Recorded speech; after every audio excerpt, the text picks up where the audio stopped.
So this evening, it's not about me. It's about us. Yes, sir. The boy that didn't go to school left Louisiana in 1964, and he's to meet a man that did something to his life that nobody on this planet has ever done for anyone, then and now. His name, Alfredo Cortez, a Mexican. You see, I had asthma, and I had diabetes. I was impotent. I was obese. I was angry. Very, very angry. Ronald Evans called me here in Los Angeles and said, "Hey, I met a Mexican that healed everything." I said, "You're crazy." He said, "Yeah? You better think again." And I went to Mexico, and I met the man. The man looked at me and asked, "Where are you from?" I said, "I'm from Honduras." He said, "Man, I can't help you." I said, "Why?" "Because black people doesn't come from Honduras. That's Maya, that's Paya, that's Lenca." "Where you from?"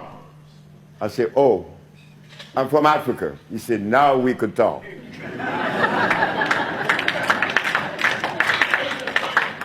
Now we could talk. As an African, you have a beginning.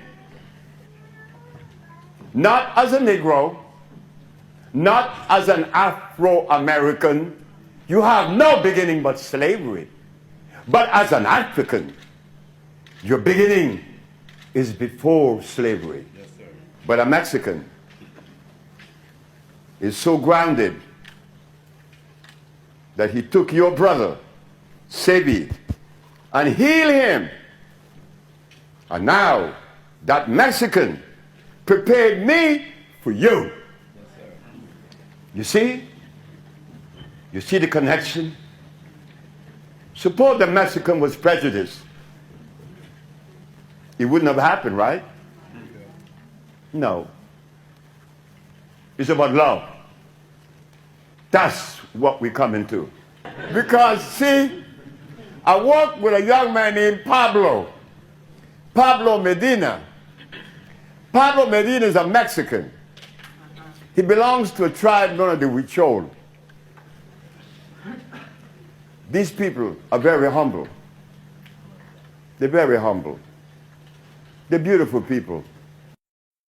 I was going through Mexico, and I encountered an herbalist that was bare feet.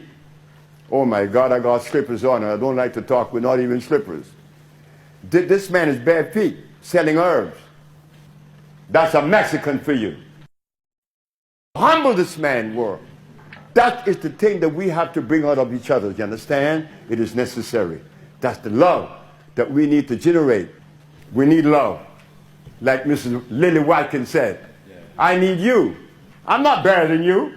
I'm not wiser than you. Everything I know, I got it from you. But we, the black race, we had to believe what the European says. The European says it's virus. So we have to agree with him.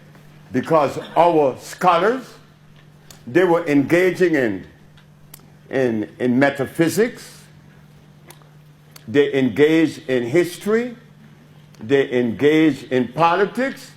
They engaged in a whole bunch of science that doesn't really connect the dots and help us now.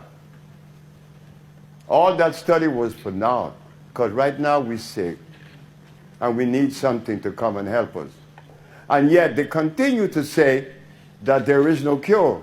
You know who is to be blamed for that? Not the white man that's saying it. We. Because your brother Sebi is doing that. Don't support me. You will support the entity, because I'm supporting the entity. You're not supporting me when you support it. We need to do that. It is ours. It's beautiful because it removes stress. It takes away the pain. You know, it's a beautiful thing. You're going to be the recipient now of some new medicine that Pablo put together. And they were, these three sisters from Houston, they were lucky. Because when we poured it in the cup to give them, they didn't know that we had chest compound that day, Friday. They didn't know that. I drink it with Mel, and me and Mel talked to them from 11 o'clock till about 3 or 4. We continued to talk until 11 o'clock that night. And I know you all didn't go to sleep. Couldn't. So yes, you're going to get the best compound I've ever made in my life. So it's about love, like Miss Lily Watkins said. It's about love. Okay? And that love starts with you. And I remember when I wasn't in love with me, because I was so sick. I used to cry every day. Right here in Los Angeles. I used to go home and cry. Cry way in the hours of the night. Go to sleep crying. Now, the nigga's happy.